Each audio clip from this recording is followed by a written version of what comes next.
Well, that's right, ladies and gentlemen. The fake comeback got us all excited as the Fever fall 85 to 83 on one of the saddest, most emblematic plays of the game in the season so far.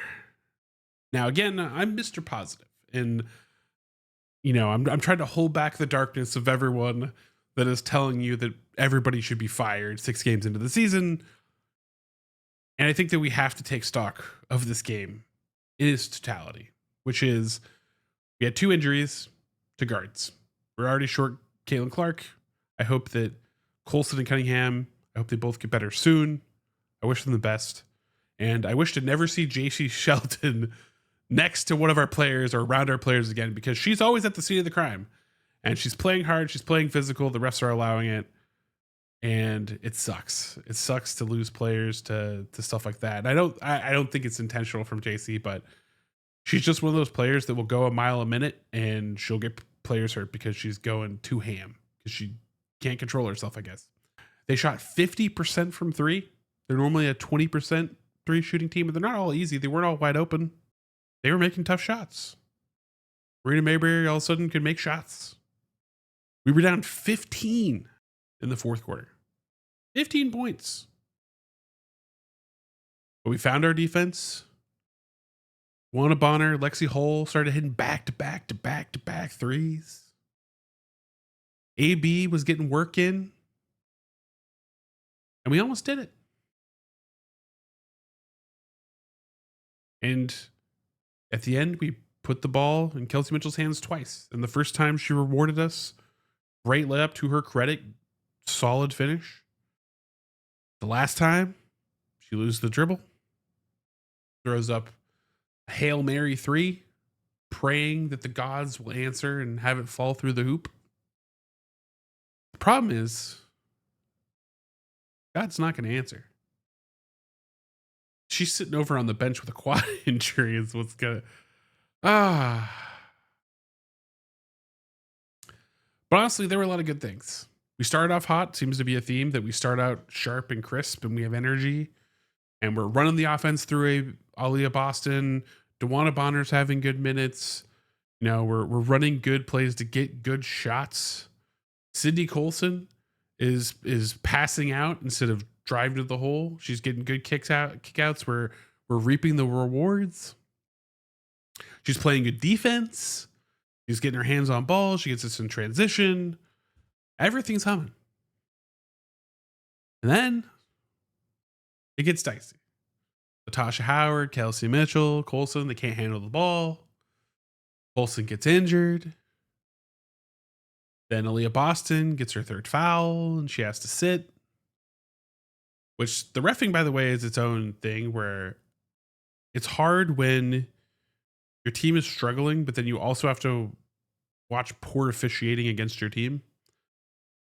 And it's not just the fifth foul, that the egregious foul that shouldn't even have been called, that was called and we had to overturn with a challenge. And that same ref called the wrong out of bounds and thankfully corrected herself so that we'd have to use 2 challenges back to back for the second time this year. I get it when people think that the WNBA, or at least it's hard to watch this stretch. The game threads, everyone's, I can't watch this anymore, that kind of stuff. I get it. I get it. But then you'd miss the almost comeback. Then you'd miss the team finding themselves. Dantas having good minutes. And DeWanna Bonner and Leah Boston popping off, finding good passes, running the offense. Lexi Hull having great defensive plays and effort all night long. And that 3 in the corner, her spot. And that final five, DeWanna Bonner, Natasha Howard, Aaliyah Boston, Kelsey Mitchell, Lexi Hull, that should be our 5. It's basically what we kind of started the year with, except for DeWanna Bonner hadn't found herself yet. And we had Kaitlin Clark instead of Lexi Hull. And I know Kelsey Mitchell is struggling, and that's really the key. I think Kelsey Mitchell needs to be there because we just don't have enough guards anymore. And she is the best player left on deck that we can run in that position. And we need her to find herself, whatever she needs to do, whatever performance coach We need to get her because it's not a physical thing. It's not a mechanical thing. It's a mental thing. She is off, and it's easy to see in the way that she's playing and her hesitance and the mistakes that she's making. And she's still confident to drive to the hole, but her 3-point shot is just it is an ugly thing to watch. And it's a tough thing to end the game on in that way too. But thank goodness for Dwana Bonner because she gave us life. That she took the paddles to Gamebridge, woke everybody up. She's hitting the back to back to back threes. Like I was yelling, call them out as they were while she was releasing them every time. My girlfriend was wondering if I was okay. Something wrong was happening. Leah Boston got great minutes today. Besides the having to sit out for fouls, like when she was in, she was working it. She was working on defense. She was doing good on offense. She was facilitating passes. She was making tough shots. All the stuff that we could want from her. But if we want to win down the stretch, we need Kelsey Mitchell. We need her to be in. And if you know the good of Kelsey Mitchell, you know that she can be one of the most consistent and best 3-point shooters in the entire league. Night in, night out. Reliable. But right now, she's just not. She's in a slump, and she's going to get out of it. Last year, she got out of it, and she was made one of the best duos in the WNBA. Arguably was. Her and Clark were the best scorers by far as a tandem.